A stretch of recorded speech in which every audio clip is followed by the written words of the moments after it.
Buenas tardes, alumnos de Nueva Esperanza, de Fernández, de Pozondo, de Monte Quemado. Buenas tardes, Vamos profe. Bandera también está. Bueno, si les parece, esperamos unos minutitos hasta que lleguen un poco más de alumnos e iniciemos la clase. ¿Les parece bien?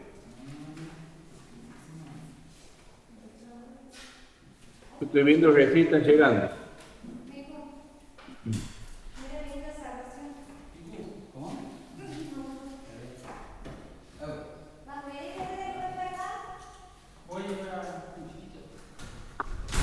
En 5 minutos más vamos a arrancar, vamos a esperar que lleguen un poquito más de alumnos y arrancamos.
Se ha apagado la acá.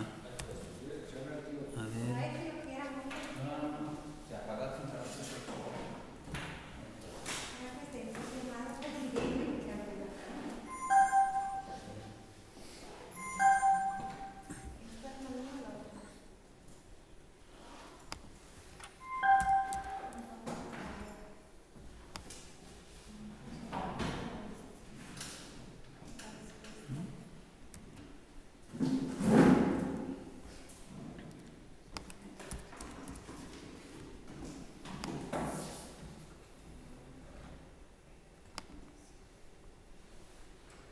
¿Está conectado?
Hola, profe.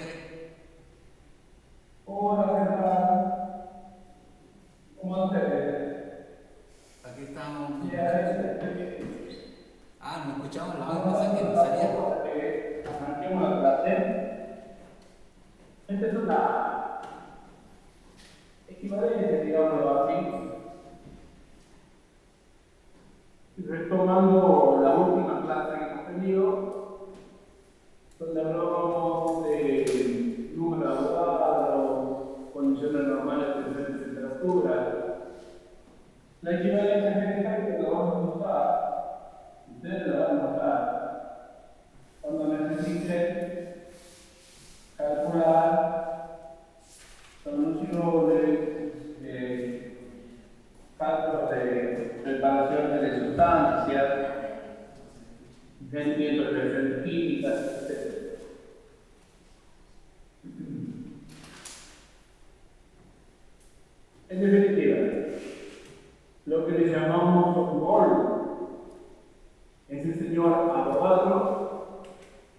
decía que era el número de todos los elementos de la tabla que hemos mencionado la vez pasada, y veníamos hablando sobre eso, ocupa o tiene 6,02 unidades de 23 partículas. ¿Por qué digo partículas? Porque bueno, si tenemos el elemento individual será un átomo, y si tenemos los compuestos será una molécula. Bajo esas condiciones de presión y temperatura, tiene la presión, ¿cuál es? Una mosca, que es 1 kilo por centímetro cuadrado, y la temperatura 0 grados. Todos los elementos van a ocupar 21,4 litros de volumen.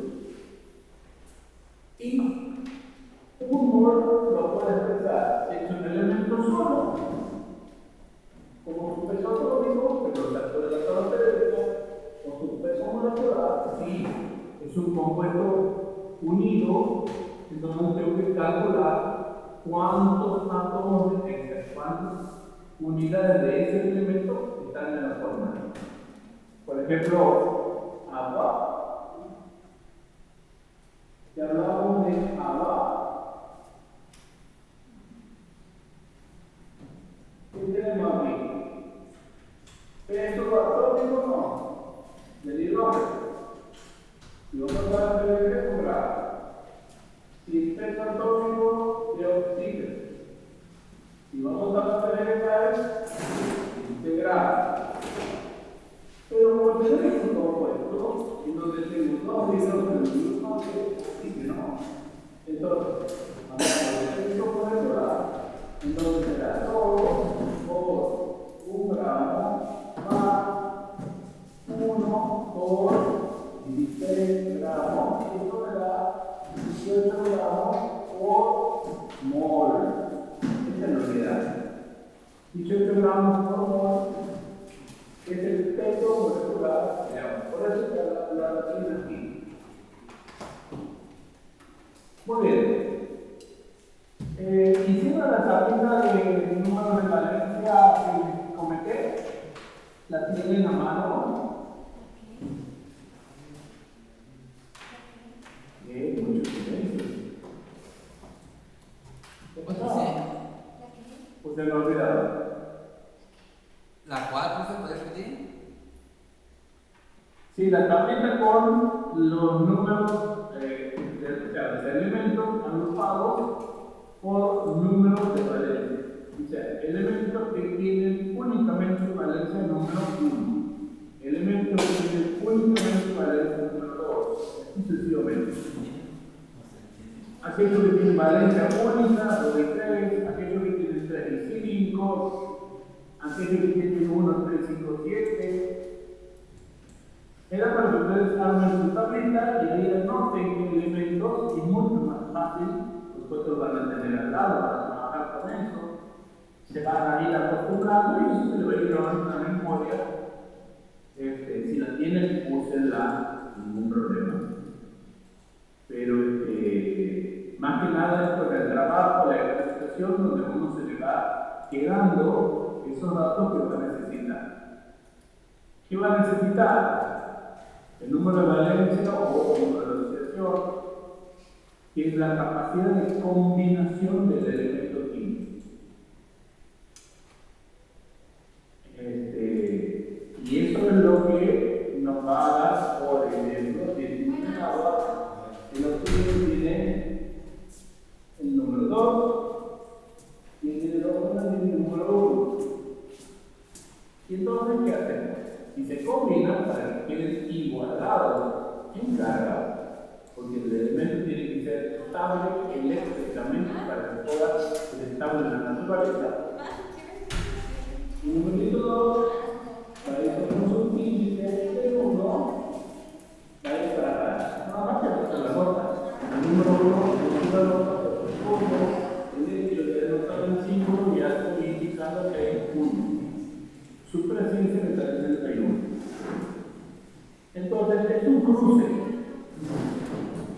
de elementos de valencia que me permiten armar los compuestos químicos. Y es lo que vamos a ver en la cartilla que les voy a compartir aquí en este documento. Por supuesto que lo que se llama cartilla número 2, nomenclatura de compuestos orgánicos. escuchan? ¿Lo pueden ver? ¿Me escuchan, chicos? Sí, sí, profe. Bueno, muy bien. ¿Cuál es el objetivo de esta cartilla?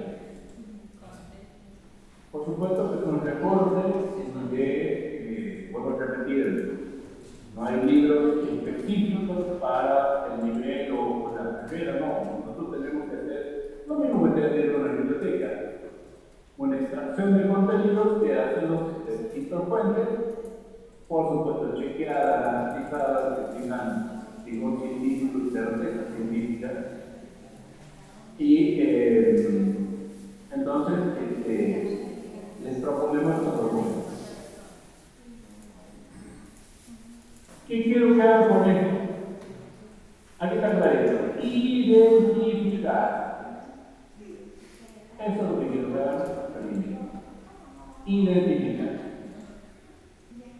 Después que voy a tener que hacer formular y nombrar. ¿Qué cosas? Compuestos químicos normales. Primero identifico, después aprendo a construir la fórmula y después aprendo a nombrar.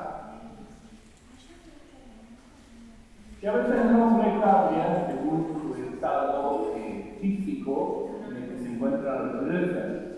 Puede cambiar entre el estado líquido, sólido o gaseoso.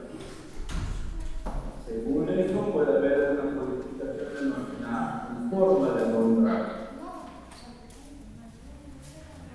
Entonces, nosotros quiero que vean, le voy a poner aquí la pizarra.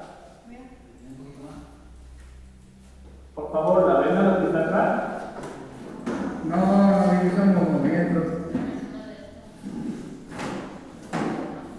No la ven.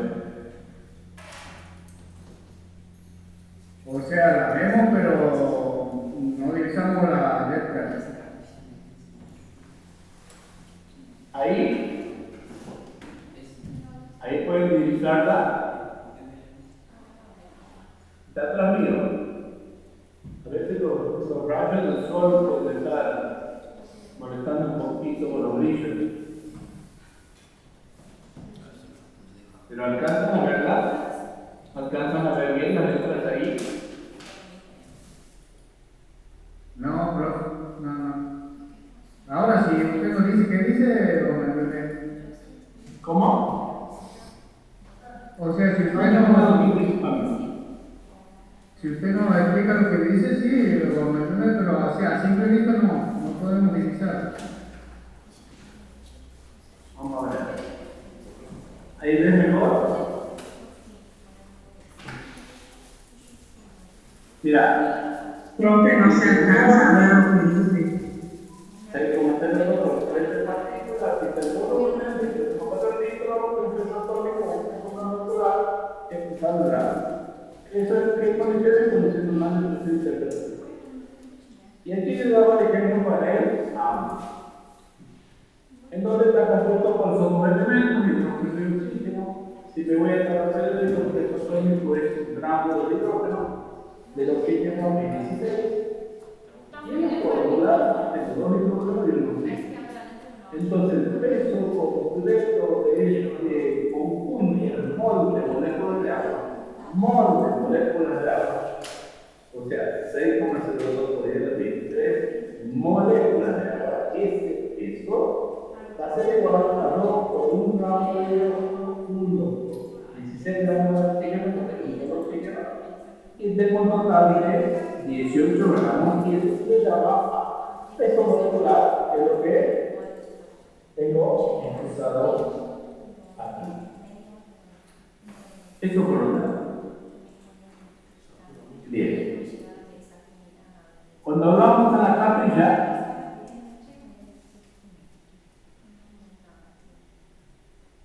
¿ven la capilla ahí? Sí, la ven, ¿verdad? ¿Me escuchas? Sí, profe, si lo ¿Me escuchamos. escuchas, alumno? Sí. Lo escuchamos, pero no podemos pasar la pantalla. ¿No? Su rato se me dejó, pero ahora no.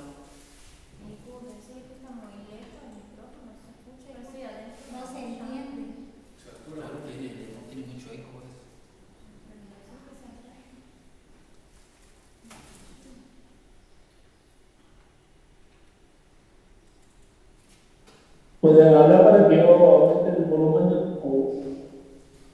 A ver, ¿me escuchan bien ahí?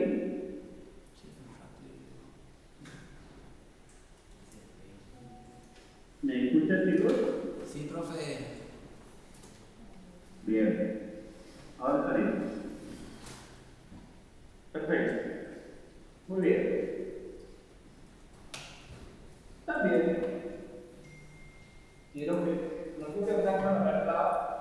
La primera la pantalla, ¿verdad? Al pizarrón. ¿Se están viendo por la cámara del pizarrón?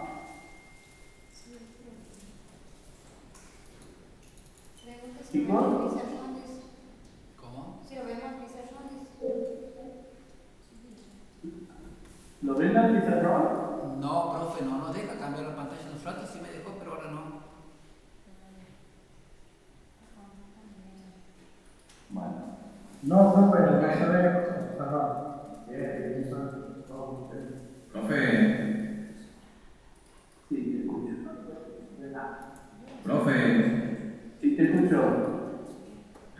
Ahí, profe, buenas tardes. Nueva Esperanza no escucha nada y tampoco se ve, profe. Yo te diría que revises el equipo de audio teléfono, lo acabo de chequear con distintos lugares, si los escuchan y yo los escucho. Fíjense qué puede estar pasando con ustedes, por favor. Ya lo vemos a ver qué pasa. Bueno, te agradecería, por favor.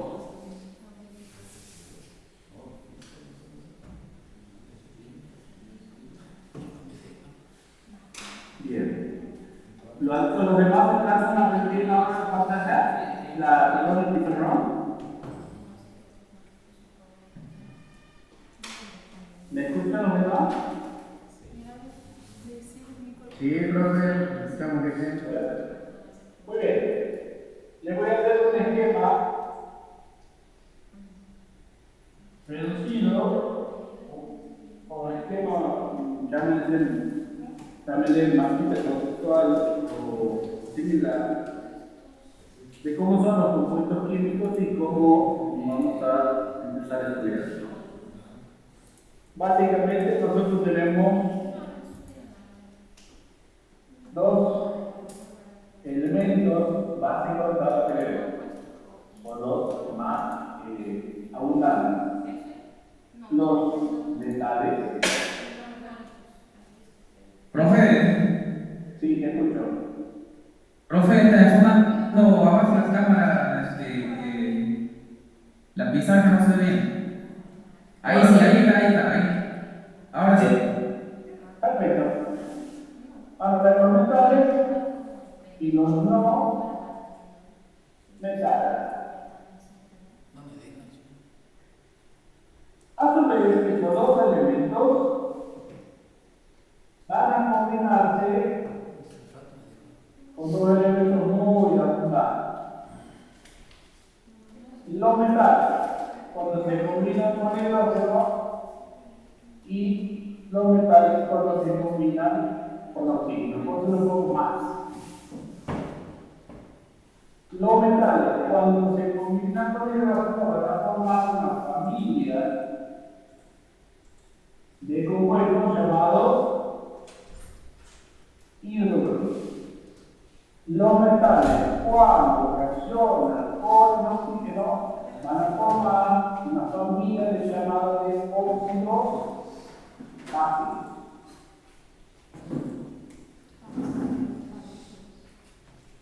Los no metales es lo mismo.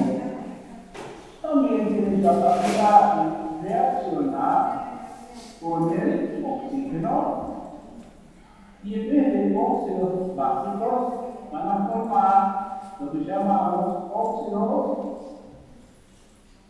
ácidos. Y por supuesto también van a reaccionar con el hidrógeno y van a formar una familia que se llama hidrágeno.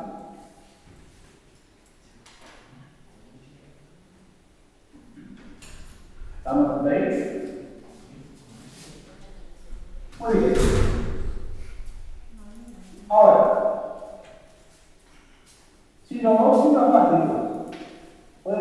quemando si los óxidos ácidos gaseosos? Sí, para formar nuevos compuestos, ¿se entiende? ¿Cuál es el elemento químico que es claramente abundante en la naturaleza? Y el resultado de la combinación de hidrógeno y oxígeno. ¿Y cuál es ese? Es agua.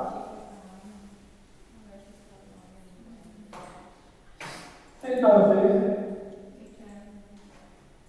cuando estos reaccionan con agua, van a formar lo que llamamos alcalina, o también se llama hidróxido.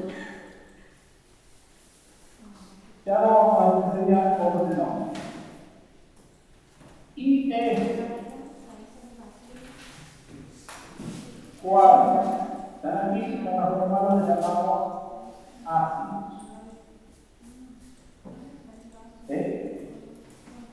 ¿Cuál es la diferencia?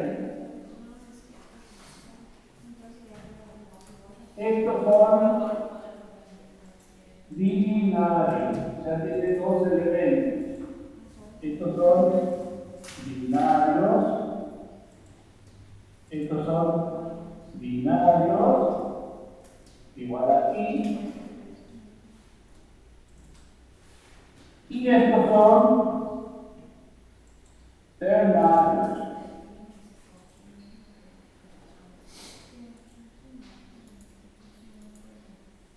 ¿Se pueden combinar entre ellos? Sí, por supuesto. Pero en principio quiero que tengamos aquí para que nosotros tengamos un esquema. Después haremos la flechas de combinación entre ellos. Los hidruros se pueden combinar con los ácidos, los álcalis con los hidrácidos y así sucesivamente. Que son modelos de reacciones químicas. Pero tenemos en un esquema marcado la familia de compuestos que nosotros vamos a observar como los nombramos.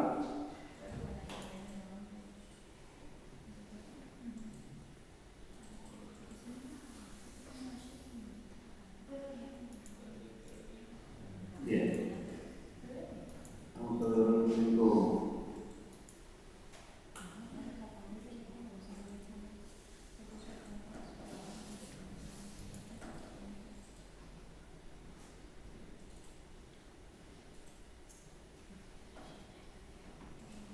Vamos aquí.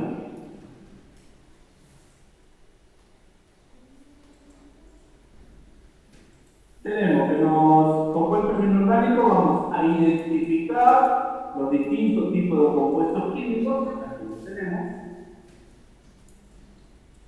Pueden ser sus características. Algunos de ellos son líquidos, otros son sólidos, otros son gaseosos. La mayoría de los hidruros que están hechos a través de metales, que son sólidos, obviamente son sólidos también. Los óxidos básicos, casi todos son sólidos. Los óxidos ácidos, casi todos son gaseosos. Los hidrácidos, muchos son líquidos. Y estos, los álcalis, normalmente son sólidos porque vienen de una raíz de componentes que son sólidos. Y los ácidos suelen ser líquidos. Entonces estamos teniendo toda una gama de componentes químicos en distintos estados de la materia. Y eso nos va a dar las características específicas de cada uno de ellos. ¿Cómo vamos a hacer su nomenclatura? O sea, su lenguaje. Bueno,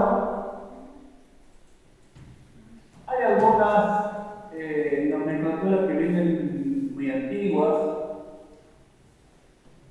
Aquí las tenemos enlistadas.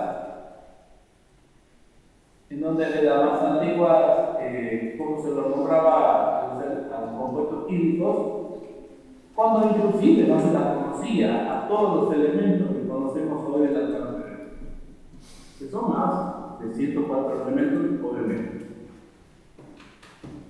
El que se llamaba aceite de vitriolo, que es un bien concentrado, que tiene la consistencia de un aceite vegetal transparente, es el ácido sulfúrico, que mientras está concentrado no es tan dañino como si estuviera mezclado con agua. Normalmente cuando entra en contacto con agua, la reacción es exotérmica, o sea, genera mucho calor y su potencial corrosivo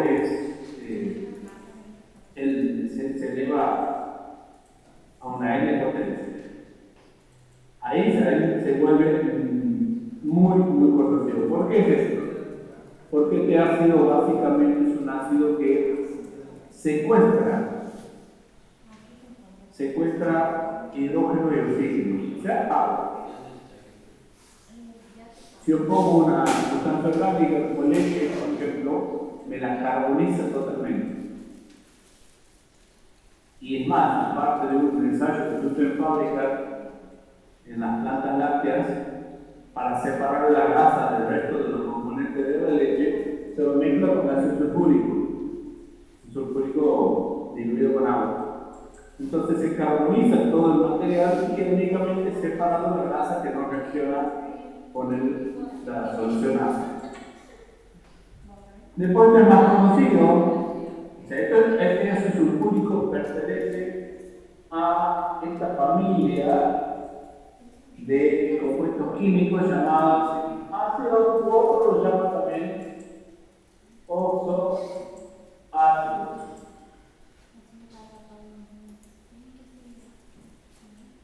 Son terrenales, ¿por qué? Porque tienen el no metal, tienen el oxígeno y tienen el hidrógeno en su fórmula. Son tres elementos. La cándida, que la conocemos por el trabajo de los albañiles, del área de la construcción, es originalmente extraída como carbonato de calcio de la montaña. Aquí lo tenemos, por ejemplo, en Guasayán, en esa zona lo tenemos. Y cuando se la pone en los hornos, se convierte de carbonato a óxido de calcio. Es un óxido básico. Cuando reacciona con agua, va a formar lo que los albañiles denominan apagar la cal. Y en cierto sentido es comprensible que lo digan porque la reacción también es muy exotérmica, muy violenta, y vemos que esta masa empieza a dar burbujas. ¿Y eso qué es? Vapor de agua. O sea, el aumento de temperatura es tan alto que el agua pasa de temperatura ambiente a temperatura de ebullición en segundos y empieza a hervir. Por eso hay que apagar la cal. Cuando la reacción se completa, recién la pueden usar para el área de la construcción.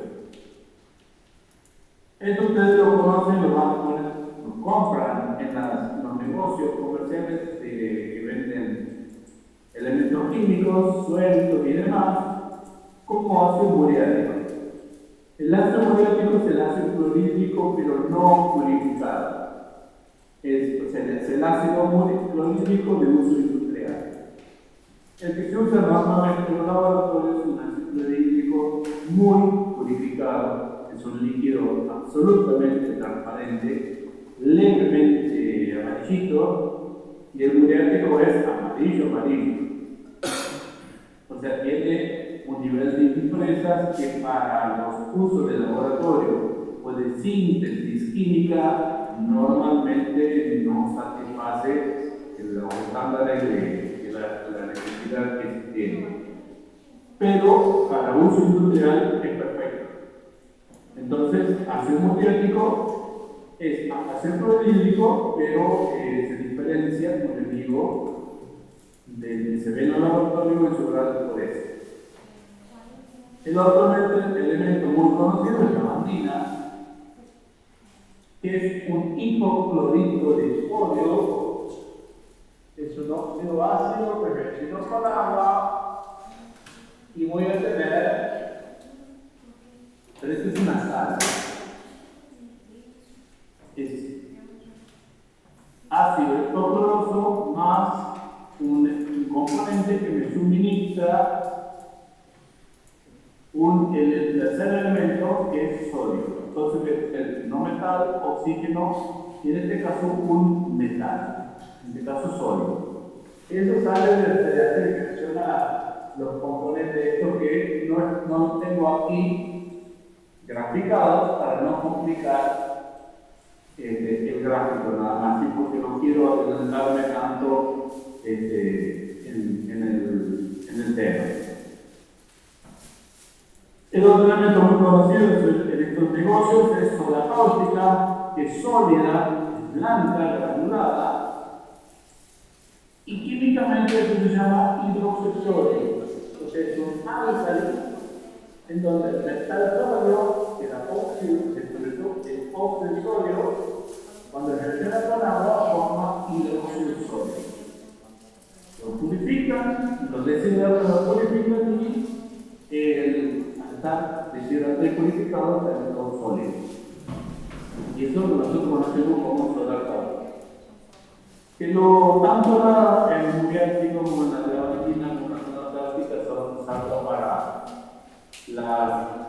los muriáticos y soda cáustica son para lavar y sacar las inundaciones sanitarias o corregir la acidez del agua de pileta, la lavandina para desinfectar, etc.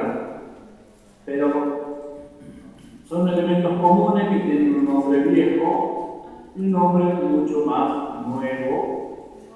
No es el último, pero es un nombre más nuevo dentro de la carrera química y como los conocemos normalmente estos elementos.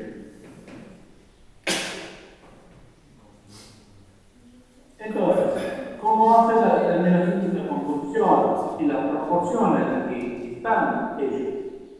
Nosotros hemos visto el agua que estaba en proporción 2 de hidrógeno y 1 de oxígeno.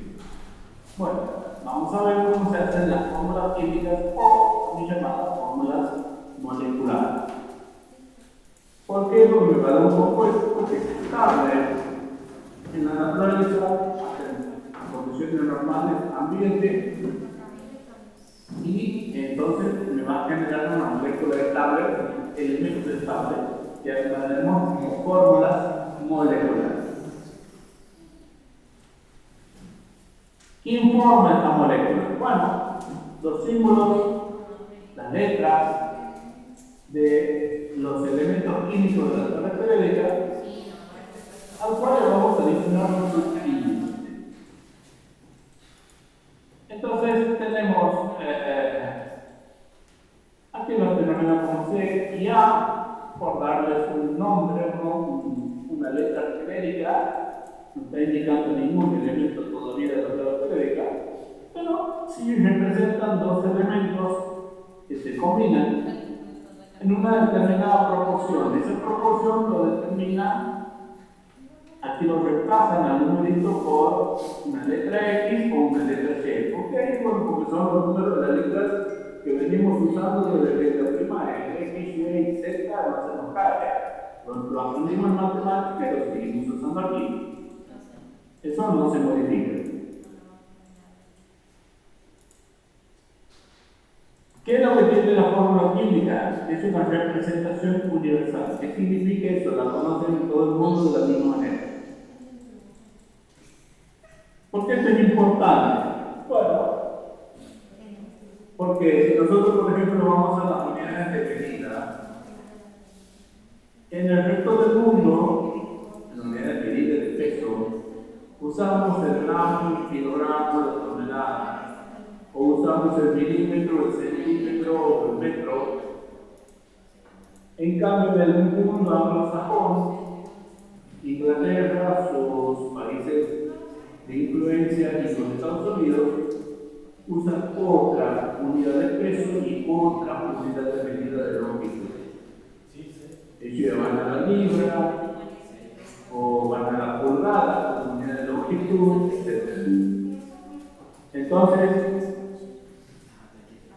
la diferencia de nosotros es que esta forma de escribir o de calcular o de formar estos componentes químicos es la misma en todo el mundo. Por eso dice una representación universal. ¿Por qué vamos a concentrarnos únicamente por ahora en los inorgánicos? Porque la química orgánica es otra cosa muy distinta. En la química orgánica, también llamada la química del carbono, la química de los seres vivos, en donde el esqueleto normal de muchos de los componentes químicos son cadenas de carbono, a veces más cortitas, a veces más largas, a veces lineales, a veces ramificadas, y al cual se le adicionan un montón de elementos químicos de la tercera. Pero es otra forma de nombrar y tiene otra estructura o característica de funcionamiento. Ellos no solo tienen propiedades químicas y físicas, sino también tienen propiedades biológicas que dependen de cómo esa estructura está armada en el espacio. O sea, tienen una estructura tridimensional. Esa estructura tridimensional es fundamental para que tengan actividad biológica, sean activos o no biológicamente. Vamos a un ejemplo muy sencillo. Si ustedes hablan un huevo, van a tener la yema, es un núcleo muy complejo, y van a tener la clara, que es transparente, líquida, es proteína pura. Está destinada a que el embrión o pollito pueda tomar esa materia y generar todas sus proteínas, todos sus músculos a partir de esos componentes. Si esa proteína es una de las componentes de la familia química orgánica, la modifico porque le agrego un ácido, llámese jugo de limón o vinagre, o lo modifico porque le di algún efecto físico, llámese frío o calor, básicamente calor. ¿Qué sucede? Y cambia totalmente. Dejó de ser líquido y fluida y transparente y se convierte en blanca y sólida. ¿Sigue siendo nutritivo? Sí, por supuesto. ¿Sigue siendo biológicamente activo? No, nada que ver. Químicamente igual, sí, lo mismo, no perdemos nada. Básicamente no pierde nada, sigue siendo la misma composición. Lo que cambia es su comportamiento biológico. Bueno, eso tiene la química orgánica que nosotros no vamos a tocar, porque empezamos la salvedad de que son compuestos inorgánicos, y lo que vamos a ver es fórmulas de la química inorgánica. Vamos a entrar. Ustedes pueden ver si en este documento pueden ir haciendo todas las adaptaciones, las ejemplificaciones que nosotros vamos manejando aquí, tanto en la pizarra como lo que les voy ejemplificando o hablando o explicándoles para que completen el material que ustedes tienen cuando lo puedan repasar de vuelta, puedan encontrarle otra significación que ayude mucho a la comprensión y a la fijación del concepto. Tengan en cuenta que ustedes van a pasar, como siempre, 4 etapas. Una es tomar contacto con el conocimiento. Nos enteramos de quién es, pues qué vamos a hacer. La segunda, vamos a entender a lo que se nos presenta. La tercera etapa normalmente es, me voy a cuestionar, voy a hacer preguntas,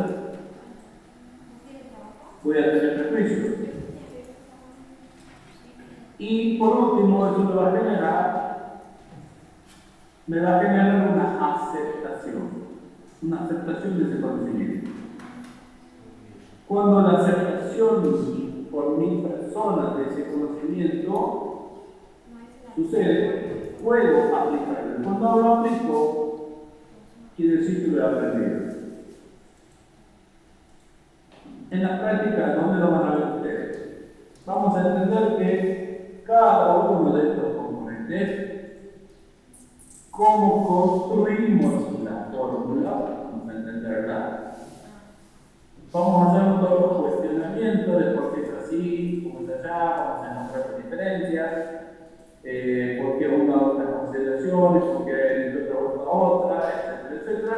Bueno, cuando acepto las diferencias de cómo hago uno u otra fórmula, o cómo la nombro una u otra fórmula, puedo aplicarle. ¿Cómo lo aplico? Escribiendo la fórmula. Cuando aprendo a escribir la fórmula, quiere decir que he aprendido, lo domino al concepto. Entonces, cuando yo aprendo a hacer la fórmula, ¿por qué es importante? Porque me permite a mí representar ecuaciones químicas. Como toda ecuación, el número de veces es igualdad. Hay ecuaciones que pueden desarrollarse en un sentido o volver a retroceder, o sea, doble sentido. ¿De qué va a depender de eso? De las condiciones en las que se desarrolla. Yo puedo modificar las condiciones y hacer que una reacción química se desarrolle en un sentido o en otro. O sea, generando productos o volviendo a generar reactivos. Puedo ir de un lado para otro según cómo lo quiera manejar o lo necesite manejar. Pero entonces cuando entiendo cómo se arman las fórmulas, cómo se arman los compuestos, puedo entender cómo se combinan entre ellos en una reacción química y es como armar una oración en castellano. Cuando tengo una oración, transmito un mensaje y darle un significado. Bueno, es igual. Vamos a escribir una ecuación, vamos a obtener un producto, vamos a encontrar un significado a esa situación química. Y es lo que nosotros vamos a hacer. Entonces,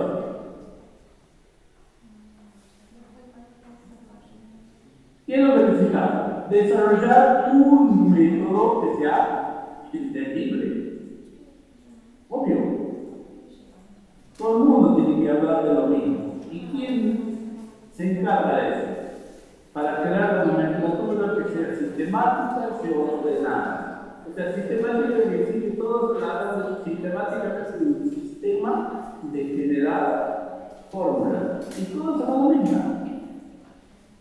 Y que encima se ordenado. O sea, no nos andemos haciendo los pasos ni nada por el estilo. ¿Quién se encarga de eso? Por el estilo se llama QMAP. Ahí está, ese es el nombre en inglés, de la Unión Internacional de Química Pura y Aplicada. Esa es la que genera la forma en que vamos a nombrar los compuestos químicos. La que crea la nomenclatura sistemática y ordenada que nos usa. Entonces, esa nomenclatura se va a dividir en varias etapas. Etapas de desarrollo de esa nomenclatura. Las nombramos todas porque, bueno, las principales. Porque muchas de las nomenclaturas viejas o intermedias se siguen usando. Han quedado grabadas en la memoria de las personas y se utilizan tanto en el uso científico como en el uso comercial productivo. Entonces, vamos a seguir trabajando con esos elementos formales empleados, métodos de formular, de nombrar, de construir una fórmula sistemática, más moderna, más ordenada, etc., más descriptiva inclusive. Se siguen usando los métodos viejos porque comercialmente o tradicionalmente todavía se utilizan. Y por eso se llama nomenclatura tradicional. En donde vamos a usar prefijos y sufijos. Quiere decir que es fracciones o conjuntos de letras que van a estar antes del nombre o después del nombre para identificar qué cosa, el número de oxidación del átomo central de la molécula. ¿Y por qué me interesa eso? Porque el número de oxidación es la capacidad de combinación de ese átomo. Y son los que me van a generar los numeritos que voy a intercambiar entre los elementos que forman esta molécula. Sean 2, si son primarios, o sean 3, si son ternarios. Número de oxidación no es lo mismo que valencia. La valencia es una capacidad de combinación. Pero normalmente manejamos el nombre valencia. Son normales, número de oxidación como figura en tal vez que demás. Pero pues el número 2 para que ustedes no se asusten o no se compliquen en el entendimiento o aceptación del concepto. Entonces, cuando el elemento químico presente un número de oxidación, se coloca el nombre del elemento seguido de una palabra ico. Ico solito cuando el elemento químico tiene un solo número de oxidación. Uno solo. Por eso les decía a ustedes que se construye una lista de elementos que tienen un único número. Número 1, todo lo que tiene como único número, el 1. Todo lo que tiene como único número de sección, 2, que no sucesivamente. Único, nada más. Por ejemplo, el potasio tiene número de sección 1. Y no tiene otro más, es el único. Es un numerito que identifica su capacidad de combinación. Cuando en este caso, combinando con el oxígeno, forma un óxido básico, metal más oxígeno, me va a generar un óxido de potasio, o si usa la nomenclatura vieja, en vez de nombrar potasio, diré potásico. O sea, está este sufijo ico, va al final de la palabra. Los prefijos, los prefijos están antes del nombre. Si los elementos químicos presentan dos números de oxidación, por ejemplo, hierro, cobalto y níquel tienen el mismo, 2 y 3. Usted puede hacer una tablita y le diga, valencia, su número de oxidación 2 y 3. Hierro, cobalto y níquel, y no sé si habrá uno más, búsquelo. Pero son más conocidos. Entonces busquen los términos de tablita por los elementos más raros, los más conocidos, los más frecuentemente usados, o los que más usamos en nuestro medio ambiente, y en todo caso iremos agregándole a medida que vayamos usando algún elemento que podamos hacer, no pueda no existir inicialmente en la tabla que ustedes hayan construido. Pero por ejemplo, el hierro cobalto y níquel tiene el mismo número de oxidación. Dos numeritos tienen, el 2 y el 3. Entonces, cuando trabajan con el menor número, según esta nomenclatura vieja, el sufijo ya no es ico, sino oso. Cuando trabaja con la mayor, con la otra, con el número 3, la segunda, y el sufijo pasa a ico. Entonces, si teníamos hierro, oxígeno, siempre sabemos que el oxígeno es 2. Por eso me decía que construye la tablita. Así como el hidrógeno es 1, el oxígeno siempre es 2. Entonces tenemos dos situaciones. de nosotros trabajamos con la 3. ¿Qué va a suceder aquí? Van a intercambiar el 2 va para acá, el 2 para acá. El 2 va para el hierro, el 3 va para el oxígeno. Como estos dos son iguales, se simplifica. Bueno, en matemáticas, se simplifica. Por el resultado van a ver que la formulita no tiene nada notado. Queda oxígeno y hierro, nada más. Entonces este es óxido ferroso. No le decimos hierroso. ¿Sí? Inclusive ustedes ven que el símbolo no es HI como se de hierro, sino es FE. Porque tiene su raíz latín que es ferrum. ¿Estamos? Entonces, tenemos ferroso y este será óxido ferro, donde se diferencia por terminación por terminación ico. O sea, el sufijo oso y ico me están diciendo que está trabajando con la menor o con la mayor de los dos que tiene. ¿Qué sucede cuando el elemento tiene más de 2 números de oxidación? Por ejemplo, el azufre tiene 2, 4, 6. Es el único no hay otro más. Entonces, ¿qué va a suceder? Con la mayor, ya sabemos, será hijo. Con la que le sigue será oso y me queda la menor de la menor. ¿Qué hago con esa? Bueno, eso llevará sufijo oso y tendrá un prefijo hipo. ¿Sí? Entonces, uno será hipo sulfuroso y bajo. Cuando decimos hipotónico, se le tiene baja la presión,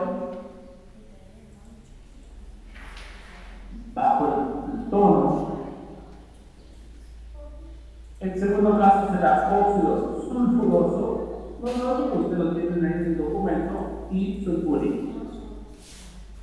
¿Qué pasa si el elemento tiene 4 números de oxígeno? Que es el máximo que ustedes van a ver que están reaccionando y formando componentes. ¿Pueden cambiar los números? Sí, pueden cambiar los números. Pero van a tener 4 una lista de números que son los que usan para combinar. ¿Pueden haber otros números? Sí. Pero van a encontrar en la teoría y tienen otros números más. ¿Cuál es el tema? Esos otros números son para formar componentes muy inestables. Existen, pero son inestables, duran fracciones de segundo, son generados muchas veces artificialmente, pero eso no quiere decir que se pueda negar su existencia. ¿Sí? O sea, son estados en los cuales las cargas eléctricas se modifican en su última capa, como habíamos visto la clase pasada, porque la cantidad de electrones que están rodeando el núcleo, la última capita, la última autopista, o como decíamos, si el átomo se considera una cebolla, será la última capita de la cebolla. Bueno, entonces quiere decir que hay números más o menos estables y otros que son efímeros. Duran muy poco. Pero no podemos negar que existen y que intervienen, aunque sea por una fracción de segundo, intervienen o hacen presente su existencia en una reacción química y automáticamente se convierte en algo. Por eso lo ponen. Entonces, cuando hablamos de valencia, estamos diciendo lo que realmente usamos los numeritos que nosotros usamos como capacidad de combinación para obtener elementos químicos que sean estables en la naturaleza, no efímeros, ¿sí? Nosotros no negamos su existencia, no negamos su presencia, negamos su persistencia en el tiempo. ¿Estamos hasta ahí? Bien. Cuando tenemos 4 números, como el cloro, bromo y yodo, que tienen 1, 3, 5, 7, todos impares. Esta es otra característica. Muchos de los no metales estrictos, como son estos halógenos que también de la parte derecha de la tabla periódica, sus números son impares. En cambio, en la zona de transición, vamos a tener números pares o impares mezclados. El hierro elemental de la tabla tiene 2 números, uno es par y otro es impar. El azufre, a pesar de ser fundamental, que podríamos esperar y bueno, tendrán un número de respiración impar. No, los que usan para combinar son todos pares. Rareza de la química. Pero lo que sí podemos decir muy no metálicos, como en el caso de los halógenos, son todos elementos impares. 1, 3, 5, 6. Otra característica más que me ayuda a mí a cuestionarme o a entender que veo una diferencia, que veo un patrón, que después me ayuda a no equivocarme, me ayuda a grabarme en mi memoria conceptos, procedimientos, sistemas, números de oxidación, números de valencia, que tienen su capacidad de combinación y escribir la fórmula como correctamente existe. Entonces, la tradicional usa, les voy a poner todos los que usa la tradicional. La tradicional usa, voy a borrar aquí.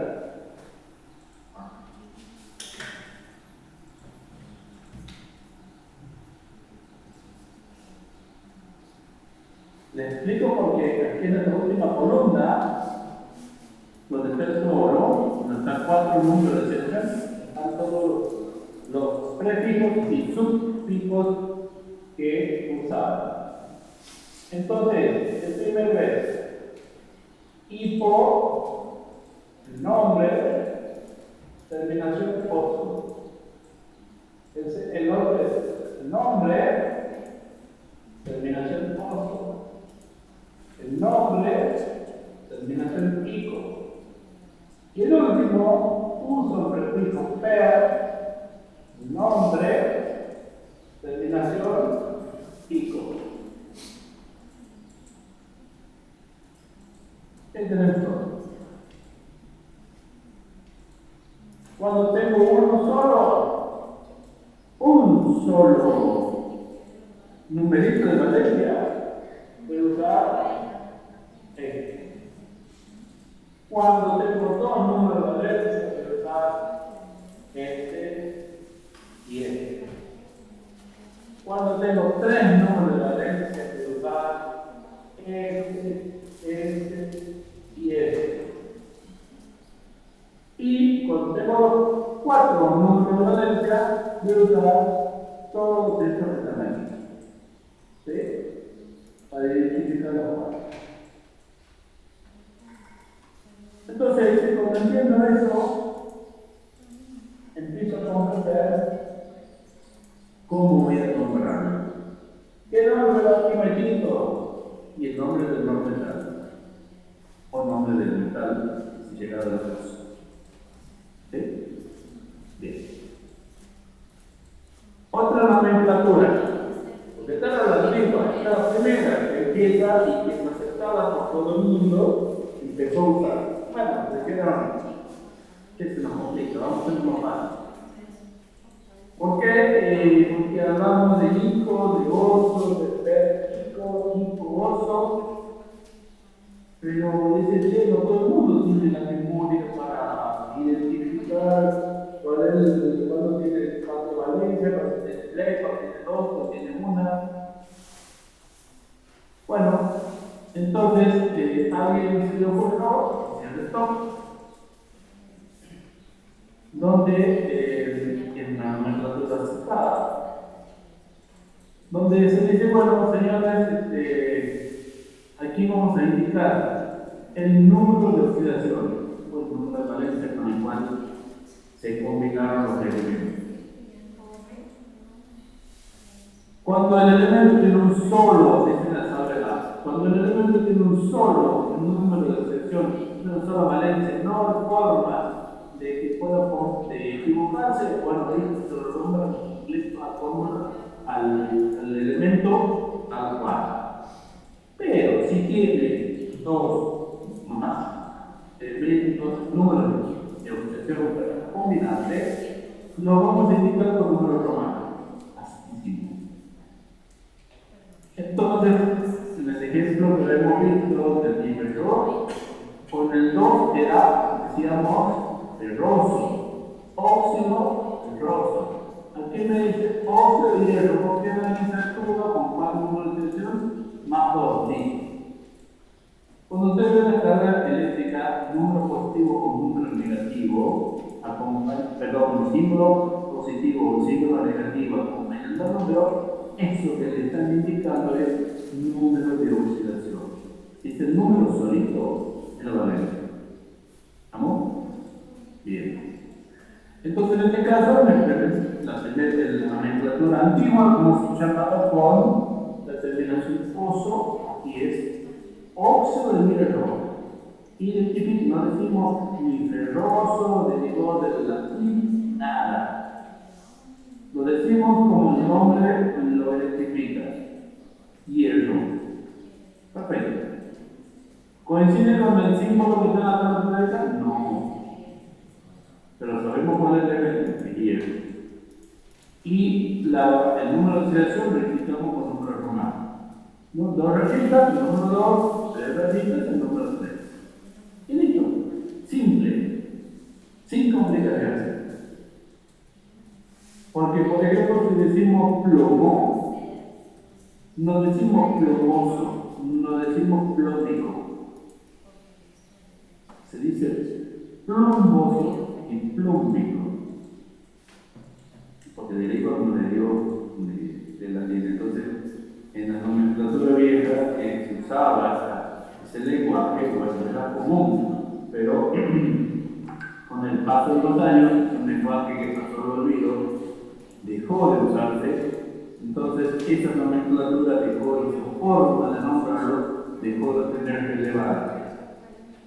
¿Sigue existiendo? Sí, pero no se la usa frecuentemente, pero no hay que ignorarla tampoco.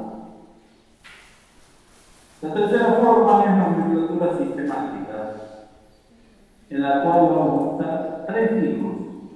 Ahora va a ser más sencillo todavía, porque hay uno me dijo, bueno, pero los hijos si me acordaban del número de oxidación. Aquí yo tengo Fe, oxígeno, en el ejemplo anterior. Pero si yo no sé que el hierro tiene valencia 2 y 3, no sé cómo van a trabajar. Entonces hay otro que dijo, bueno, che, vamos a escribir una fórmula, una manera de nombrarlo, donde tenga la fórmula, pero no tenga que necesariamente acordarme de la audiencia para poder nombrarlo.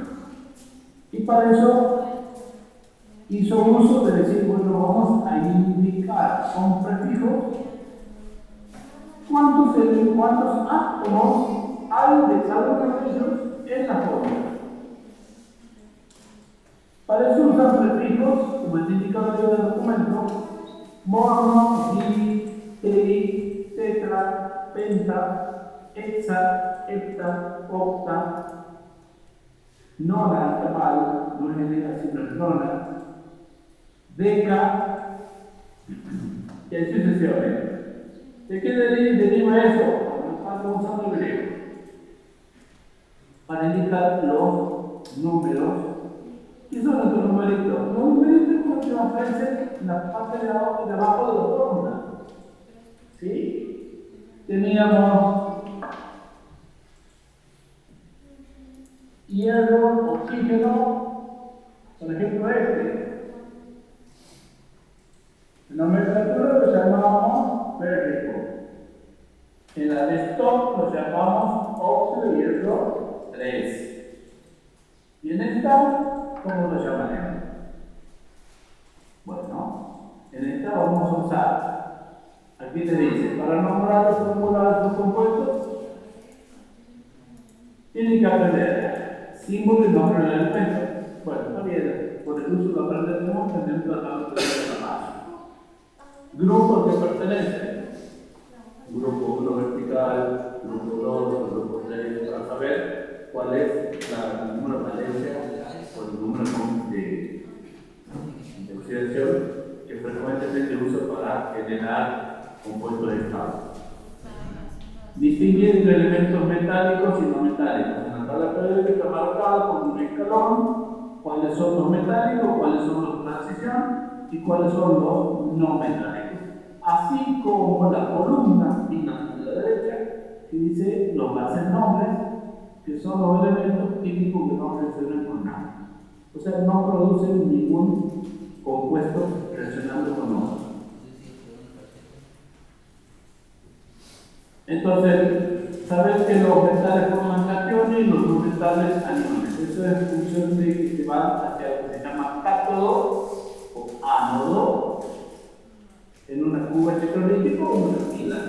Uno de los extremos es positivo, el otro es negativo, entonces uno se llamará cátodo y el otro se llamará ánodo y así sucesivamente.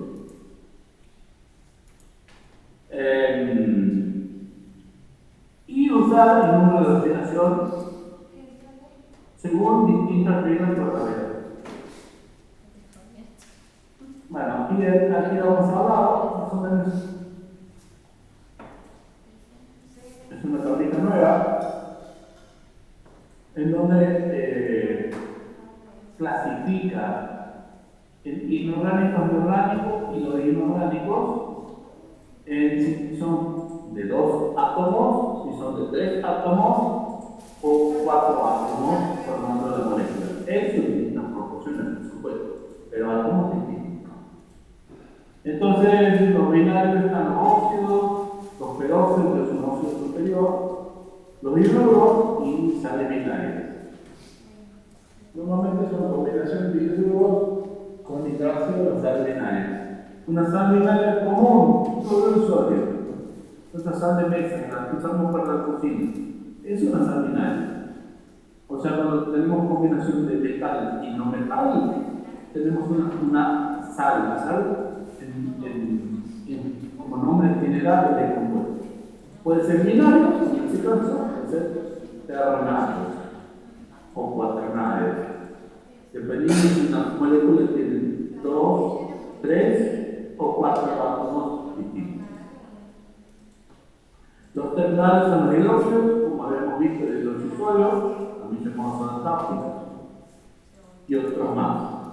Los cuaternarios, tenemos otro elemento oxoácido, también llamados ácidos no secas, que tenemos aquí, como el ácido sulfúrico, que tiene hidrógeno, oxígeno y azufre, por ejemplo, que también lo hemos nombrado. Y los cuaternarios ya son sales ácidas, sulfato doble de sodio de potasio, con carbonato doble de sodio de potasio.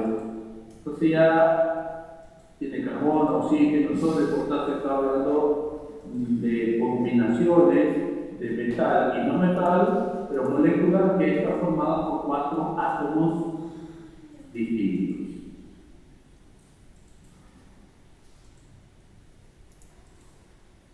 ¿Qué es el número de oxidación o estado de oxidación? Entonces, antes de entrar a esta definición, le dice el documento clarito. ¿Qué es el valor? ¿Qué es la valencia? Es un valor real, sin signo. Por eso le decía anteriormente, cuando un número de real que le indica que el numerito con signo, le da sea positivo o negativo, le está dando el número de oxidación. Si no tiene signo, le está dando la valencia. ¿Y qué es la valencia? Un signo es un valor real. ¿Y por qué un valor real de quién? De los electrones que están en la última capa del átomo, que son los que está usando para combinarse con otros átomos. Clarito. Y coincide con el número de electrones que el determinado átomo necesita ganar o perder. Cuando dice necesita ganar o perder, ¿para lograr qué? Lograr la estabilidad. ¿Y cuándo logra la estabilidad? Cuando se parece a la estructura atómica, como vemos en la frase pasada, de los gases nobles. ¿Quién eran los gases nobles? En la tabla periódica está al fondo a la derecha. Xenón, carbón, argón, criptón, todo eso. Helio. Todos esos gases que nosotros los conocemos, pues los usamos en las luces del neón, usamos los tubos fluorescentes, usamos la lámpara de los automóviles, etc. Lo usamos para infrarrojos, lo usamos un montón de cosas. Pero no reaccionan con nada. Esa es la característica. Entonces, todos los elementos logran esa estabilidad cuando copian la estructura electrónica de la última capa de estos elementos. ¿Por qué importa la última capa? Porque la última capa es inestable. Todas las capas anteriores, antes y las que están hasta que llega la receta del núcleo, todas son capas estables. Todas. Menos la última. Y la última es la que necesitan combinar, la que necesitan perder o ganar electrones para tener una estructura de por 12 electrones girando en la última capa, que le llamamos la regla del dueto, que lo hablamos en la clase pasada, o 8 electrones, que llamamos la regla del octeto. Entonces, cuando el átomo pierde más electrones para que su última capa quede 2 u 8, ahí se vuelve estable. Por eso se combina con otros elementos. A los metales que tienen poquito de electrones en su última capa les conviene perderlo, porque les cuesta mucha energía la naturaleza no les proporciona para nada. Entonces le conviene ceder esos electroncitos poquitos que tienen, 1, 2, 3 tal vez, en vez de ganar 5, 6 o 7 electrones que necesitaría una monstruosidad de energía para lograr esa cantidad de electrones que le faltan. Entonces le conviene perder el ciclo que le sobra y compartirlo con otros átomos y así lograr su estabilidad de 2 u 8 electrones en su última capa. Entonces, la valencia es el valor real, que representa los electrones externos que están implicados en el enlace con otros átomos. Y que necesita ganar o perder para ser un compuesto estable. Luego está lo que habíamos hablado, el número grupo de oxidación, que es similar a la valencia, pero tiene en cuenta una cosa, el signo, si es positivo o negativo. Por qué es importante, porque la suma de los positivos y negativos en una molécula me tiene que dar 0. Y para que se dé esa situación, a pesar de que el número pueda ser igual, el elemento puede tener positivos o negativos según cómo quiera comportarse o cómo deba comportarse según la reacción química. Se comportará como metal o como no metal. Hay los dos extremos: metal neto indiscutible, que son la primera y la segunda columna, alcalinos y alcalinos terrestres. Sodio, potasio a la cabeza por un lado, después está calcio, berilio y de la otra. Esos son muy positivos, no tienen negativo por ningún lado. Y por el otro lado de la periódica están los halógenos muy negativos, no tienen positivo para nada. Entonces esos son secuestradores de electrones, ganan electrones por eso y tienen carga negativa, se llaman electronegativos.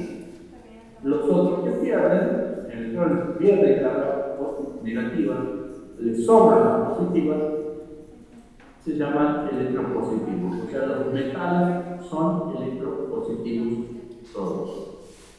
Y en el medio de todo esto ven que están dos de transición, hierro incluido, en donde tienen positivos y negativos. Porque hay compuestos en los cuales deberán usar el numerito de combinación positivo o negativo para indicar que han perdido o han ganado electrones para equilibrar la moneda. Quiere decir que los moduladores, carbones netos de electrones, son electropositivos. Los que están en la columna 1 y en la columna 2 de la tabla. Y luego los que están muy aceptores de electrones son muy electronegativos, los que están en la columna, por ejemplo, de los halones. El flúor, cloro, flúor, etc. Bien, esos son los extremos. Y después en el medio hay de todo. Entonces, se define como ese número cierto se define como la suma de las cargas positivas y negativas de un átomo tras haber sido aislado a partir de un número. O sea, es el número de cargas que tendría un átomo en una molécula si los electrones fueran transmitidos completamente.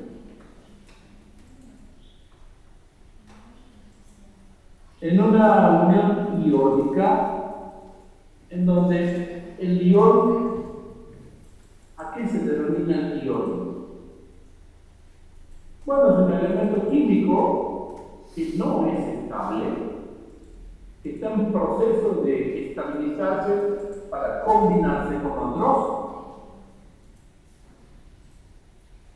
y tiene por ende va a tener una carga positiva o negativa. Es como que, por ejemplo, yo tengo el cloruro de sodio,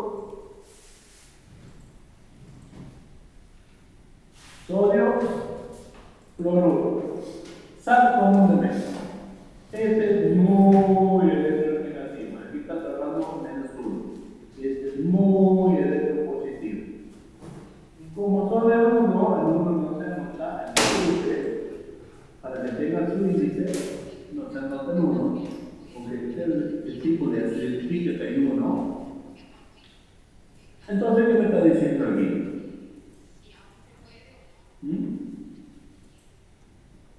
Si yo lo parto, a esto lo parto, ¿qué me va a quedar? Sodio, carga positiva, ¿cuántas? 1. Y me va a quedar cloro, ¿cuántas? Carga, 1 negativa. Este elemento que no tiene vida sola, está en proceso de combinación para formar una molécula, pero que existe, es perfectamente producible. A eso le llamamos ion. Es un átomo con carga eléctrica, positiva y negativa, pero ¿puedo haber más de un átomo en el ion? Sí. Puede ser 2, puede ser 3. Dependiendo si quieran más ternarios o cuaternarios. No hay problema. Bien. Aquí, por ejemplo, el sodio es el ejemplo que está planteado. En la última capa, la 3S, dice que tiene un número 1, cuando la S, su capacidad máxima es 2. Entonces, que le falta 1. Por lógica, le conviene perder esa capa. En vez de tener que ganar 1 o 7 electrones, es una ganancia terrible, es un desgaste de energía tremendo. No lo tiene el sodio. Entonces le conviene compartirlo. ¿Con quién? Con el cloro. ¿Qué le pasa al cloro? Bueno, el cloro tiene otra cantidad distinta aquí. ¿Ah? Puede ser de 5, 7, es bajo. Normalmente trabaja cuando tiene la última 7, entonces con la 1 que le sobra el sodio, forma el octeto y forma lo llamado cloruro de sodio. Entonces son dos átomos que a uno le faltaba muy mucho y a otro le faltaba muy poco. Le he dicho, bueno, vamos a unirnos, lo que te falta a vos, a mí me sobra. Vamos a compartirlo, logramos los 8 electrones y sobre el primero va a ser 9 y nos estabilizamos moléculas y existimos totalmente estables en las condiciones naturales que nosotros vemos. Entonces, este es el ejemplito donde el sodio le cede y luego queda estabilizado. Fíjense que aquí tenía 3 anillitos del sodio y el compuesto estable tiene 2. ¿Por qué 2? Porque esa 2 ya tiene los 8. La capita número 2 ya tenía los 8. La que estaba desbalanceada era la última. A esa es la que tiene el problema. Y aquí en el cloro, ¿qué le pasaba? La primera capita tenía 2 estables, la segunda capita tenía 8 estables, la última capita tenía 7 inestables. Entonces ya se solo esto, nos unimos y quedan ambos. La tercera capita del sodio desaparece, se une la del cloro y ambos quedan con 8 de su última capa complementada. Conocida sal común, cloro de sodio, explicada desde el punto de vista atómico y desde el punto de vista de nomenclatura, cómo se arma la molécula, cómo se escribe esa molécula de algo que nosotros lo vemos todos los días como un cristal transparente, que tiene un no metal muy reactivo, un cloro terriblemente reactivo, y un metal extremadamente reactivo como el sodio, hasta explosivos. O sea, los dos son muy extremos, son muy violentos en su desprendimiento de energía, sin embargo nos da uno de los elementos más comunes que conoce el ser humano desde que está en la faz de la Tierra, que es la sal común. Tan común y necesario que se usaba en la antigüedad como principal moneda de cambio.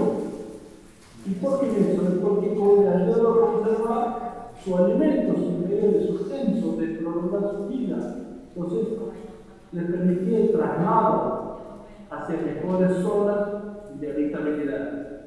¿Por qué? Porque echando sal su alimento podía conservarlo por mucho más tiempo y alejarse de los lugares donde escasea el alimento y moverse hacia otros lugares mejor. Entonces, era tan importante la sal para la vida del ser humano que no estaba totalmente radicado por la agricultura, sino era más nomadero. Que se pagaba como se usaba moneda de cambio de sal, que no la sacaban de cualquier lado. Tenía su complejidad, tenía su costo, tenía su tiempo, su dificultad de obtención. Entonces tenía su valor. Por eso es que lo que hoy conocemos como salario, que es nuestra retribución económica por nuestro trabajo, proviene de la transacción comercial de usar la sal como moneda de cambio. Era más valiosa que considerar el oro, la plata o cualquier otro elemento metálico. Mucho más valiosa que considerar la sal que los metales esos. Porque la función de la sal les permite conservar alimentos que prolongan la vida, en cambio el otro no. El otro lo está un peso nada más. Bien. Entonces los átomos combinarse con su número de ciencias positivos y negativos neutralizan las cargas y se encontrará la fórmula molecular final del compuesto que se quiere formar. De manera que la molécula formada sea neutra, eléctricamente neutra. Es decir, la carga, cuando lo sumo con el resto, negatividad igual a 0. Y está el ejemplito del sodio, donde el cloro-sodio, donde el sodio tiene más 1, el cloro es menos 1, más sodio más con el menos 1, me da 0. Entonces tengo una unión que aquí lo denominan covalente, porque es unión, perdón, esta no es covalente, esto es una unión iónica, porque aquí hay un intercambio neto. Uno le cede netamente el electrón del sodio al cloro, entonces uno se convierte en ion sodio, el otro en ion cloro, se unen y forman la molécula. Hay un traspaso. Uno le quita al otro el electrón. Son extremos. Extremos de estado periódico, por eso son extremadamente reactivos. Muy violentos. Y tenemos esto. Cuando la reacción química no es tan violenta, generalmente el desprendimiento o aceptación de energía o absorción de energía, decimos que los átomos están compartiendo electrones. Cuando comparten electrones tendremos lo que llamamos unión covalente. ¿Qué es eso? Y quiere decir que un átomo, en criollo, se dice que un átomo le presta, no le cede totalmente, le presta. Pero sigue siendo de él. Entonces el electrón no es que salió de su órbita rodeando el núcleo, no. En vez de girar alrededor de su núcleo, ese electrón ahora va a girar a través del núcleo del otro átomo que quiere unir más el suyo propio. O sea, están compartiendo, pero no lo perdieron. No lo pierden. Eso no es una unión covalente. ¿Sí? ¿Van entendiendo las explicaciones? ¿Sí? Bien. Cuando ustedes quieran, hay otros considerados que se entiendan, por favor, hablen, pago, les busco, o intento explicarles de otra manera, no sé. La cuestión es que ustedes entiendan estas interpretaciones atómicas, donde se empiezan a entender y a encontrar el significado de todos los temas que hemos visto antes y encontrar en qué lo estamos aplicando aquí. ¿Por qué era necesario entender lo que vimos antes para comprender lo que sucede aquí? En definitiva, nuestro objetivo final es entender cómo se construyen, cómo se combinan los átomos para formar compuestos químicos en una reacción química que nos quedaría como tema para continuar. O sea, uno es aprender la fórmula, aprender cómo se combinan entre ellos, por qué se combinan, y después la reacción química que los genera. A partir de que quién contra quién me produce los productos que estoy buscando. Bien. Y lo que hablaba hace un rato, cuando ustedes ven el numerito 5 del signo negativo, que lo va a ver en la tabla periódica, normalmente están en la parte de atrás de la tabla periódica, tienen escrito el símbolo químico, el nombre y todos los números de oxidación. Los numeritos que tengan signo negativo significa que ese elemento es más electronegativo en ese momento. El número de oxidación con signo negativo significa, se puede repetir, significa que ese elemento es el más electronegativo de la unión. Si tiene signo positivo, es el más electropositivo de la unión. Un ejemplo, un óxido de un no metal. Están combinándose dos gases, gas oxígeno, gas cloro. Porque el cloro nosotros lo conocemos como líquido, pero no es líquido. Esa es una solución química, esa es una mezcla química de un solvente, normalmente agua, con cloro. Entonces, en este caso, tenemos un óxido porque reacciona el oxígeno con en este caso, un no metal. Esto será un óxido ácido. Se le llama óxido ácido porque después, cuando reacciona con el agua, me da lo que conocemos como ácido u oxo ácido. Oxo ácido. Bien. Y dice, se combinan covalentemente. ¿Por qué? Sí, porque los dos son mezquinos, no se van no son generosos soltando sus electrones. Entonces dice, no, vamos a compartirlo.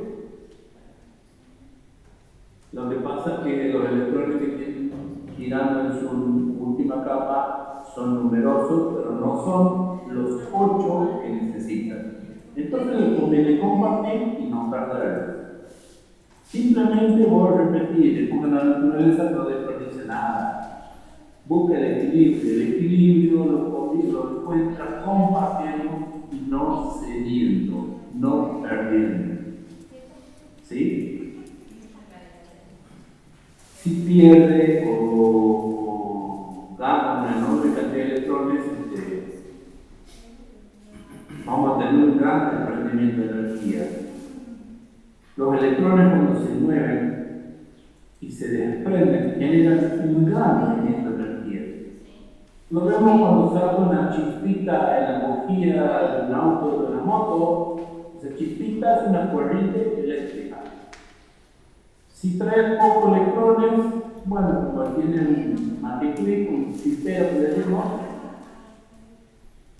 si tiene mucho voltaje, nos sacude un poquito los músculos, pero no nos hace nada porque tiene muy poca cantidad de electrones circulando.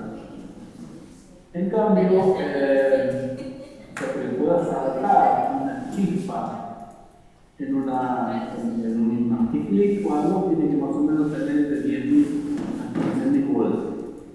Nos parece una cifra enorme comparado a lo que estamos acostumbrados en nuestro uso doméstico de 220 voltios. Pero la cifra diferente de la que nos causa el daño no es el amperaje, es la cantidad de electrones que estamos poniendo en circulación. Si el amperaje es alto, como lo tenemos en el uso domiciliario, sí, nos toca la vida. Como llegar hasta 10 amperes sin problema. Normalmente andamos en 5 o 6 amperes. En cambio, el matriclic tiene fracciones, décimas de amperes, por eso solamente nos sacude o un bollero eléctrico que se usa para instalaciones ganaderas o para la seguridad de las casas, lo mismo, tiene una gran descarga de voltaje, pero muy poco amperaje, entonces no compromete la salud de la persona o del animal si en un estado se está usando en un establecimiento ganadero, por ejemplo. Entonces, el que ha visto una soldadora eléctrica está viendo el efecto del desprendimiento de electrones. Es una enorme cantidad de energía. Una soldadora eléctrica tiene muy poco voltaje comparado a lo que estamos acostumbrados, pero tiene muy alto amperaje. O sea, tiene muchas corrientes circulando por él. Tanto que esa cantidad de electrones que transporta es capaz de generar un aumento de temperatura tan grande que funde el metal, que funde el electrodo. Por eso que podemos soldar. Tengamos en cuenta esto. El hierro funde alrededor de 2000 grados. Un electrodo tiene hierro. Pero el cobre funde en 1400 grados, casi 1500 grados. Y cuando tenemos un cortocircuito, en el circuito de qué se produce, en un cable de cobre, el cable de cobre se funde. O sea que alcanzamos sin duda los 1500 dólares sin ningún problema. Entonces, cuando tenemos un cortocircuito, como tenemos un golpe, un choque entre una enorme cantidad de electrones y un desprendimiento de energía muy grande, capaz de fundir átomos metales de muy alto punto de fusión. Es un desprendimiento, y eso que es pequeño comparado a lo que es una reacción química. Todos hemos visto el transbordador espacial, los puentes últimos que se fue a la Luna, y luego vemos el puente principal, no los laterales, sino el puente principal. Un enorme llamarada, una enorme cantidad de humo, que en realidad no es humo, porque es un motor del cohete en el que tiene tanques auxiliares que inyectan oxígeno líquido e hidrógeno líquido. Hay una energía integradora, pero como si fuera una bujía, una chispa, da inicio a una reacción química. ¿Y qué produce cuando tenemos hidrógeno y oxígeno? Y agua. Entonces, usted cuando ve semejante cantidad de gases, no es humo, no por agua. Cuando ve esa llamarada, es una fracción del desprendimiento de energía de la reacción química de producir agua. El componente más abundante de la Tierra. Y el desprendimiento de una combinación química común es monstruoso. Tanto que puede llevar una carga muy pesada y sacarla fuera del ámbito del hormón. Entonces, la energía que se transmite a través del intercambio de electrones, todas las cosas que les hablo para que ustedes, a través de las cosas comunes que conocemos, que vemos, tengamos una idea, una dimensión del nivel de energía que estamos manejando cuando tenemos reacciones químicas. Una reacción descontrolada es una bomba atómica, y ya sabemos lo que hizo la bomba atómica. Todo el mundo lo sabe, pero alguna vez vieron en televisión el desprendimiento de emitir una bomba atómica. Y se usaron relativamente muy pocos gramos del elemento químico que produjo la bomba atómica. Entonces, la energía contenida en un átomo es enorme, descomunal. Entonces, muy lógico que la naturaleza en su equilibrio, para ciertos casos muy extremos, permita que pierda o gane electrones como el cloruro de sodio, como más sal, o lo normal es que tengamos uniones covalentes donde se prestan, se comparten los electrones para lograr la estabilidad. Tenemos este caso del oxígeno de cloro, donde para poder escribirlo, el numerito 2 del oxígeno, en la valencia 2, va a ir como subíndice del cloro, del otro, contrario, y la valencia 3 del cloro, la oxidación de menos 3 del cloro, está trabajando más 3, está trabajando ahí, va a ir como subíndice del oxígeno.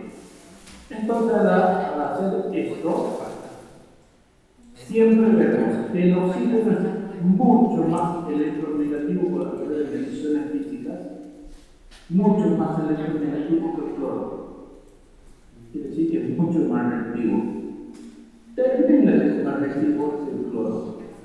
Entonces, su estado de oxidación va a ser negativo. El cloro, al ser menos endamental, sí.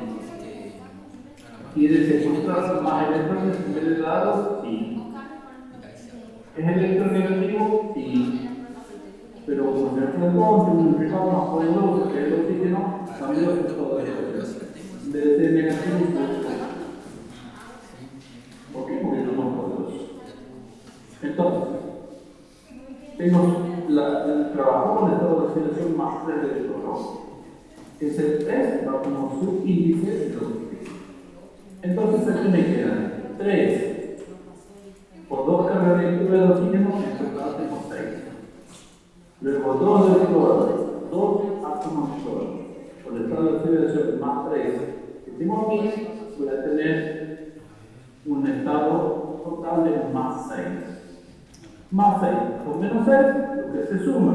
Y si el resultado tengo 0. Entonces tengo una molécula estable. Y en eso se sabe, en eso se basa. Y bueno, aquí tenemos las reglas, las normas. Eso necesito que lo lean, lo tengan a mano siempre. Un estado puro de elementos, el cloro solo, el oxígeno solo, siempre su estado de oxidación es 0. Equilibrado. El número de situaciones de todos los elementos libres. El número de situaciones de un ion simple coincide con total. Así, el azufre, menos 2, cloro menos 1, sin 2 positivos, son respectivamente menos 2, menos 1 y más. El número de oxidaciones de hidrógeno en sus compuestos siempre más 1, excepto cuando forma hidruro metálico, que se convierte en 1 positivo, en 1 negativo. ¿Por qué es eso? Porque los metales cuando se enfrentan para formar el hidruro son mucho más positivos que el sodio, potasio, litio. Son mucho más positivos que él. Entonces él tiene que cambiar. Así que va a poder unir, si no, no. El número de oxidación del oxígeno es menos 2, excepto cuando forma una familia de compuestos llamados peróxidos, o sea, óxidos superiores. Uno de ellos, el más conocido, entonces en vez de menos 2 va a ser menos 1. Uno de esos peróxidos más conocidos es el peróxido de hidrógeno. ¿Qué significa? Que tiene, le voy a poner por acá, peróxido de hidrógeno, H2, 2. Parecido a la molécula del agua. Y por eso tiene su nombre también. Esto se conoce como agua oxigenada. Nuestra famosa, conocida agua oxigenada, que las mujeres lo usan mucho para sus cuestiones de tinción de los cabellos, es un peróxido, es una familia de superóxidos. Son muy estables y no muy estables. Si ustedes dejan una botellita de agua oxigenada abierta, a muy poquito tiempo para depender de la concentración y de las condiciones atmosféricas, ese oxígeno en exceso que tiene lo va a perder y no va a quedar agua sola. Así de simple.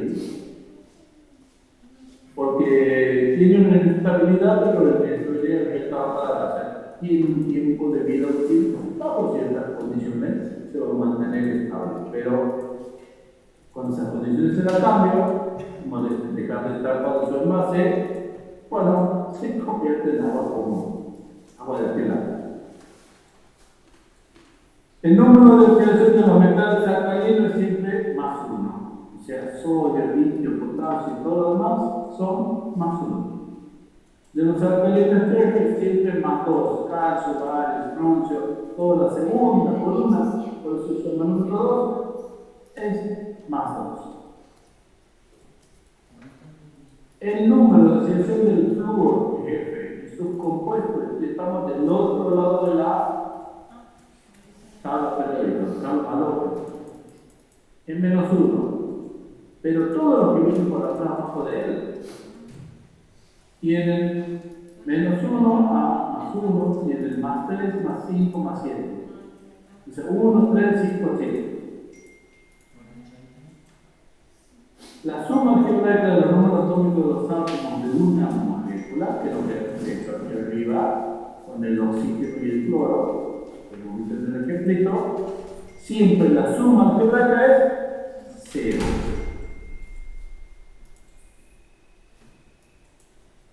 Y si se trata de un ion, que es un átomo con carga eléctrica, con vida cortita, no cortita, pero existe, que sería como decir en un cloro separadito del oxígeno, clorito solo así, bueno, equivale a su carga de ion, número de oxidación en la carga de su ion. ¿Cuáles son los metales más? Bueno, aquí ustedes, esa tablita que yo les pedía, fíjense que ya la tienen un poco armada aquí. Nada más que está armado con número de oxidación y no con valencia, pero son similares. Hidrógeno más 1. ¿Quién más tiene, por ejemplo, el hidrógeno puede ser menos 1 y más 1? ¿Quién más tiene número de oxidación más 1? Litio, sodio, potasio, rubidio, cesio, calcio, plata, amonio. Ese es un ion amonio. Pero eso es porque está hablando con carga eléctrica, entonces 1. Entonces usted pone como valencia, una tableta como valencia, y yo pondré como 1 hidrógeno, litio, sodio, potasio, rubidio, cesio, plata. No el ion, no el francio porque no es más común, el cesio tampoco no es más común, el rubidio menos. Yo pondría litio, sodio, potasio, plata, más el hidrógeno, todos ellos 1. Valencia 1. Y me hago mi tablita con números de valencia para saber con qué número se van a combinar y cuál es el distribución del intercambio para construir las distintas fórmulas. ¿Hay un método para construir esas fórmulas? Sí, por supuesto. Y lo vamos a seguir viendo. Pero aquí hay una tableta que quiero que me interpreten, eso es lo que pasa. Hierro, cobalto y níquel, 2 y 3. Aluminio tiene una única valencia, la 3. ¿Quién es el otro que tiene una única valencia 3? El oro.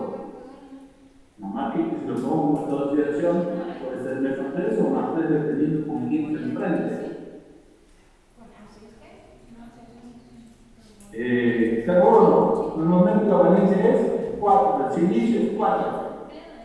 El silicio es nuestro elemento usado preferentemente para construir los chips de computadoras, celulares, relojes, todo. Ese elemento silicio tiene valencia 4 siempre. Pero el estado de oxidación es menos 4 o más 4 dependiendo con quién se enfrenta. El carbono normalmente es 4. Entonces, yo tengo que agrupar como valencia, pondré carbono, silicio, 4. 1. Si lo pongo como número de oxidación, tendré que escribirlo como lo tengo aquí. ¿Van entendiendo?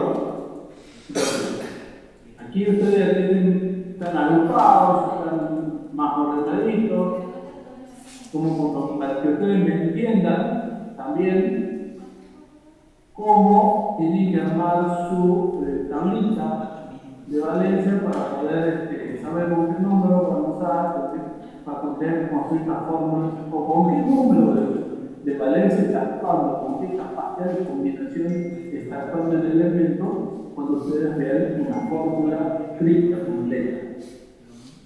Una cosa es que den el nombre, ustedes escriban la fórmula, y otra cosa es que den la fórmula y ustedes escriban el nombre. Son las dos opciones que se manejan. Pero por ejemplo, si yo tengo que juntar hierro, cobalto y níquel, doy 3, y le voy a sumar el cromo, que también tiene 2 y 3. Entonces hierro, cobalto y níquel, 2 y 3. Fácil de aprenderse la valencia con un mismo 2 numeritos y así agrupando 4 números, 4 símbolos. Igual que todo valencia es 2. Berilio, magnesio, estroncio, bario, zinc, cadmio. No digo este porque es más raro, pero con este encontré 6 elementos. Entonces, 6 elementos con lo mismo numerito. Muy fácil de aprender. En cambio, si yo voy a escribir una columna con 2 numeritos, no. Difícil de acordarse. Pero si lo agrupo por número de potencia, es fácil de manejarlo, fácil de acordarse y de entender. Bien.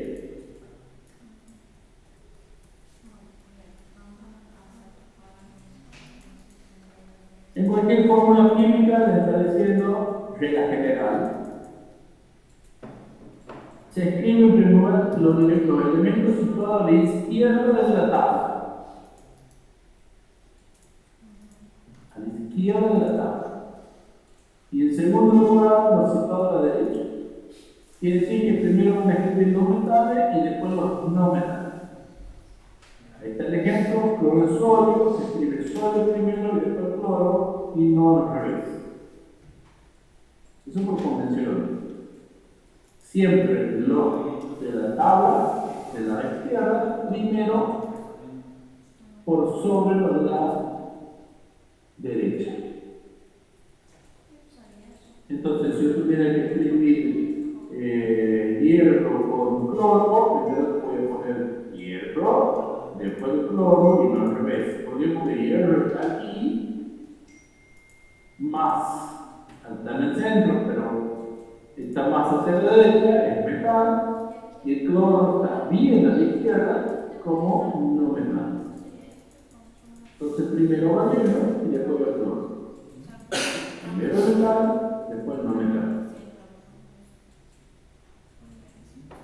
Por supuesto que el ejemplo que ustedes van a hacer entendiendo quién va primero y quién va segundo, ¿no? Vamos a ver los óxidos básicos. Ya estamos en el último y después ya les quiero para ustedes está todo lo demás también. Miren cómo está hecho para que una criatura la pierde de fácil. Óxidos básicos, ¿qué son? Oxígeno más un metal, ¿verdad? Un óxido básico. Toda una familia llamada de óxidos básicos.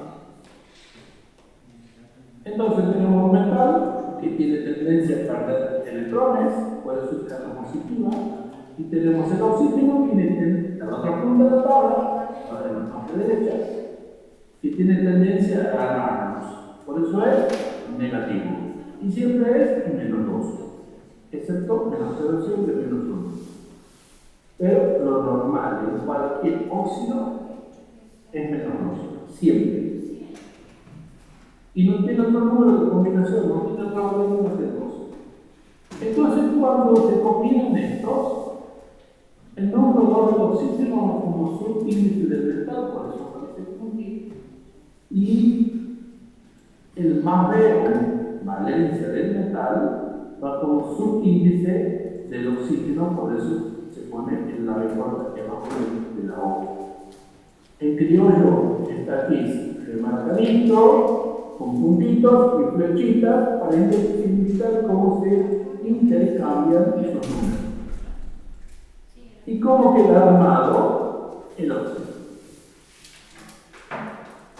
Entonces, en la nomenclatura tradicional, vamos a usar los prefijos que tenemos por acá. Normalmente, todos los óxidos básicos, o sea, los metales de la mitad de la tabla a la izquierda, van a usar fósforo o ICO coloroso, nada más. Y todos los óxidos producidos por los no metales van a usar estos 4 prefijos y sufijos. O sea, los no metales muy fuertes, los de la derecha, van a usar los 4. Y los metales del medio para la izquierda van a usar los 2 centrales, o uno o dos de los 2 centrales. Como hemos visto. Entonces, en la tradicional ese sufijo óseo e hito. Si lo nombramos con esto, fácil. Decimos óxido, el nombre del metal, y vamos a poner cualquier número de oxidación que está trabajando, escrito el número romano. Punto. Se acabó el problema. Y la nomenclatura sistemática vamos a usar qué cosa. Vamos a usar los prefijos mono, di, tri, etc. para indicar primero cuántos oxígenos tiene. ¿Por qué me interesa eso? Porque es un óxido. Y la característica del óxido es combinación con oxígeno. Entonces voy a averiguar cuántos oxígenos están unidos. Entonces diré si tiene un oxígeno o dos oxígenos, será mono, o di, o tri, trióxido, monóxido, dióxido. Por ejemplo,